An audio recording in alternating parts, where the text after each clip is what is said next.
지도상에서 본 한국은 매우 불안해 보입니다. 우크라이나 사태를 본 일본 방송은 현재의 우크라이나 사태를 보는 동북아의 시선은 아미야기가 아니라는 의견이 모이고 있습니다. 특히 한국과 일본에서는 러시아가 이웃국가나 다름없지 더욱 피부에 와 닿고 있는 것입니다. 그런데 이러한 지정학적 위치에서 한국과 일본은 전혀 다른 국면을 맞고 있다고 합니다. 일부 일본 매체 등은 한국을 크게 걱정하면서 앞으로 동북아 최전선이 될 수 있다고 경고했다는데요. 현재의 우크라이나 사태를 보는 전 세계 상황과 한일 간의 큰 차이점을 살펴보도록 하겠습니다. 우선 현재 푸틴이 우크라이나 전면전을 시작하면서 설마 진짜일 줄 몰랐다는 탄식과 함께 전 세계는 동시에 요동치는 모습이 등장하고 있습니다. 당장 주식시장과 같은 경제 변수는 물론이고 수십 년간 강대국끼리의 큰 전쟁은 없었던 상황에 미국과 러시아가 맞서는 상황이 등장하면서 이것이 도화선이 되어 3차 세계대전으로까지 번지는 최악 국면까지도 우려하는 상황이 나옵니다. 우크라이나 전면전은 매우 심각하게 진행되고 있는데요. 현재의 우크라이나 공항이 폭격되어 불타고 있으며 푸틴이 애초에 말한 것처럼 우크라이나를 점령할 일은 없을 것이라는 말과는 전혀 다르게 미사일 폭격이 이어지고 우크라이나는 러시아에게 제공권을 장악당한 상황으로 순식간에 판세는 러시아 쪽으로 기운다는 말이 나옵니다. 러시아 지상군은 벨라루스까지 포함해서 총 4방향에서 우크라이나로 진격하고 있기 때문에 사실상 서방 군대가 우크라이나에 없는 이상 우크라이나는 영토 절반 정도가 위태로이 보입니다. 온라인에서는 지금 21세기가 맞는 거냐, 혹은 전쟁이 이렇게 쉽게 일어날지 몰랐다면서 푸틴에 대해 강한 비판을 하기도 하면서 우크라이나 및 앞으로 펼쳐질 국제정세를 걱정하는 상황입니다.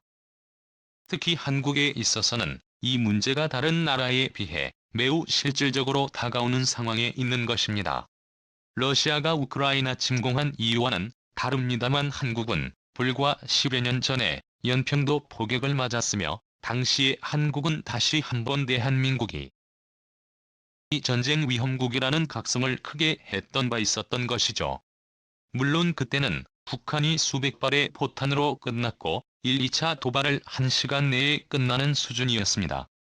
만 북한은 푸틴 이상의 독재 체제의 공산당이 지배하는 구조이므로 러시아보다 심각한 것입니다. 또한 온라인 등에서는 러시아의 태도를 중국과 비교하곤 하는데 중국이 만약 북한이 붕괴될 시에 러시아와 같이 북한을 밀고 들어온다면 한국을 비롯한 미국 입장에서 어떻게 할 것이냐는 것입니다. 푸틴은 평화를 유지한다는 명목으로 평화유지군을 우크라이나 동부에 진입 명령을 내린 상황입니다. 따라서 중국 역시 이러한 명목으로 북한의 탱크 등 무력으로 밀고 들어온다면 하는 우려도 나옵니다.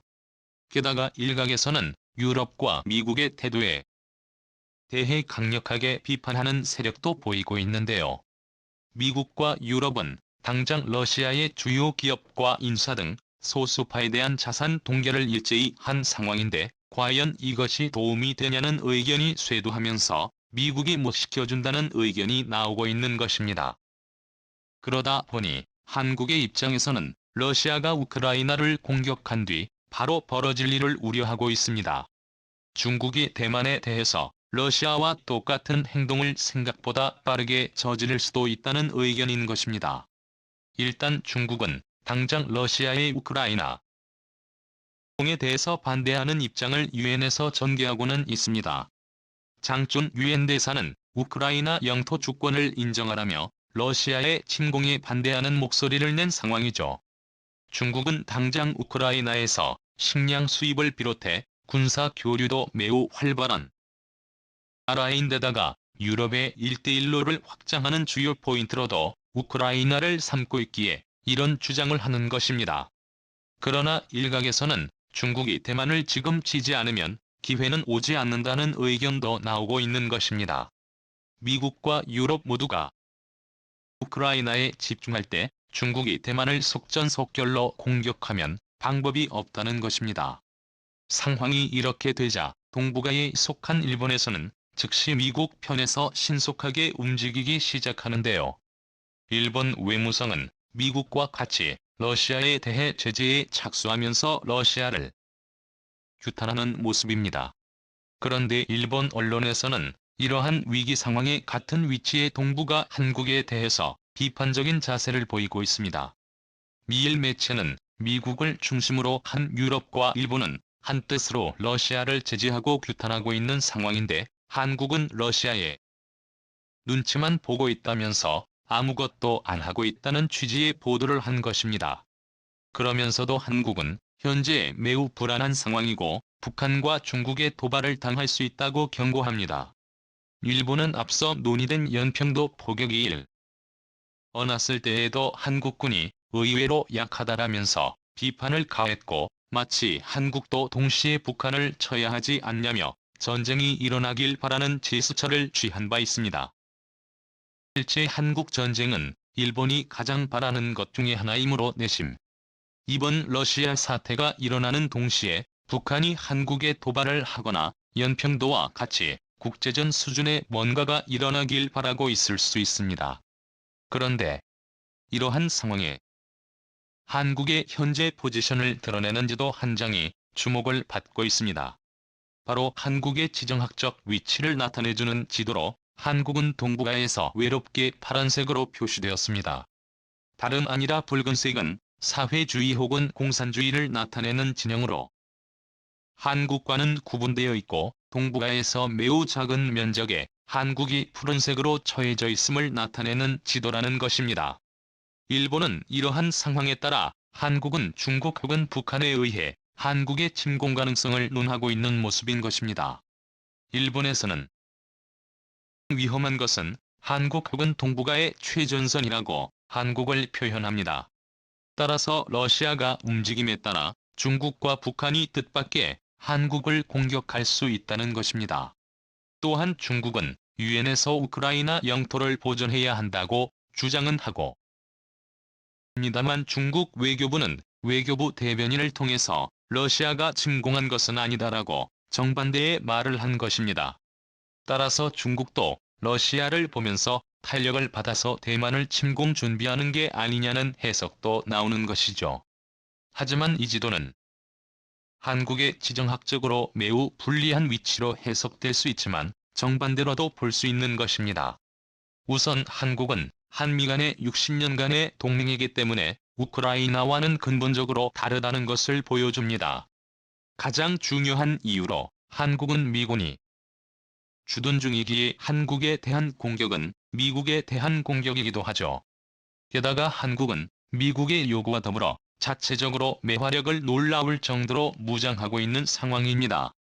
우크라이나는 이제서야 서방의 무기가 조금씩 지원되지만 한국은 무기를 수십조 원대로 수출할 정도로 발전했고 한국 자체를 요새화하고 있으며 북침 전략으로 전쟁 억제력을 가장 강하게 가지고 있는 국가입니다. 주변국이 한국을 공격하면 자신들은 반신불수 정도 되는 각오를 해야 할 정도로 화력이 강하다는 것입니다. 이런 나라와 전쟁하는 것은 누구라도 반대하기 때문에 한국을 공격하는 것은 우크라이나와 비교 불가인 것이죠.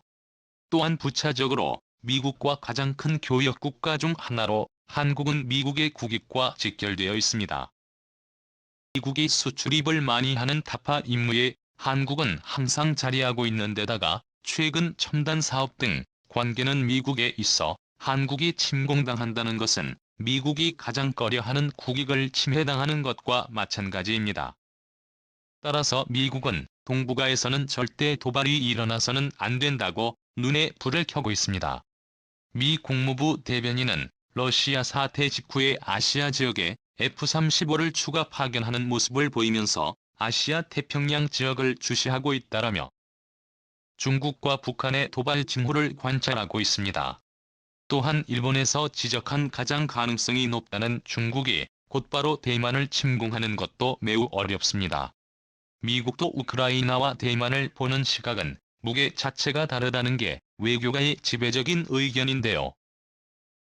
국방부에서는 이미 대만을 가라앉지 않는 항공모함이라고 선언할 정도로 중요하게 생각하며 대만은 미국의 9번째 교역국일 정도로 규모가 크고 첨단 제품 동맹도 한국처럼 중요한 상황인 것입니다.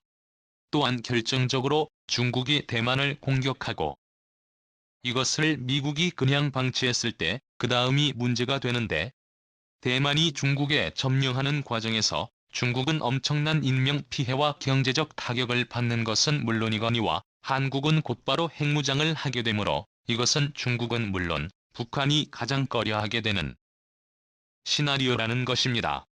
오히려 외교가에서는 이번 러시아 도발로 인해서 가장 곤란을 겪는 것은 바로 일본이라고 지적합니다. 왜냐하면 일본은 러시아와 영토 분쟁이 있는 국가로 러시아는 일본을 항상 벼르고 있는 상황이기도 합니다. 푸틴이 현재 이성열된 발언으로 전쟁에서 방해하는 국가는 지도상에서 사라지게 하겠다고 했는데 이러한 경고는 러시아가 일본에 진작부터 해온 경고로 일본이 가장 정치외교 리스크가 크다는 것입니다. 일본에서 내심 동북아 리스크가 커지면서 신냉전으로 한국전이 다시 일어날 수 있다는 기대감을 갖지만 오히려 가장 위험한 국가는 일본이며 일본 내각에서도 러시아 제재에 대한 수위를 고민하는 것으로 보입니다. 극보수 아베 측은 러시아 제재를 강화하자고 하며 기시다 내각은 과도한 적은 말자고 맞섰는데 이번만큼은 일본 내부에서도 쿠릴 열도 등 러시아와의 여러 갈등이 많은데 자제하자는 분위기가 이어집니다. 또한 러시아는 최근 사도 강산 문제에 있어서도 한국 편을 들면서 일본의 군국주의에 추악한 만행을 거론했습니다. 따라서 러시아야말로 일본의 심기가 불편하며 중국이나 북한은 한국에 쉽게 덤빌 만한 상황이 아닌 것이죠. 이와 같이 러시아 사태에서 일본은 동북아의 최전선을 한국으로 보면서 한국에 대한 우려를 하고 있습니다민 일본이야말로 러시아에 당할 수 있는 상황임을 인식해야 한다는 의견이 등장하고 있습니다. 다음은 관객들의 댓글입니다. 우리의 역사를 보면 알겠지만 수천 년 우리나라 역사의 국방력이 약해서 중국이나 일본에게 약탈당한 걸 생각하면 과할 정도로 자주 국방력에 힘써야 한다는 거고 미국이 아무리 우방국의 해구산까지 해준다고 어디까지나 100% 믿을 수 있는 것도 아니거니와 이미 초토화된 상황에서 도움을 받아봐야 의미 피해 무조건 자주 국방 강화에 힘써야 합니다. 일본분들 우리 걱정하지 마세요. 우리 한국인들은 만약 중국이나 북한의 침공을 당하면 피난 같은 거 바지하였습니다. 내 나이 42세지만 무조건 참전해서 상대 방모가지를 10개 이상 따버리지 않는 한 절대로 죽지 않을 겁니다. 우리는 더 강해져야 해. 미국은 솔직히 도와주긴 하겠지만 지켜줄 정도는 아니지. 우리 땅은 우리가 지켜야 합니다. 국가든 믿어서는 안 될 것이며 우리 스스로가 국력을 키워 강대국으로 만들어가야만 합니다. 다른 국가를 믿다간 우리 스스로가 무너지기 쉬운 방향으로 가게 될 것입니다. 국방에 힘이 있어야 국민 또한 강해지는 것입니다. 그러기 위해선 많은 제들을 키워 연구 개발을 할 수 있도록 밀어주어야 강성국으로 발전해가는 것을 볼 수 있을 것입니다. 국방비를 더 늘리고 신무기 개발하는데 더 적극적으로 해야 한다고 생각합니다. 이제는 나라 부채가 중요한 것이 아니라 강해지는 게 중요한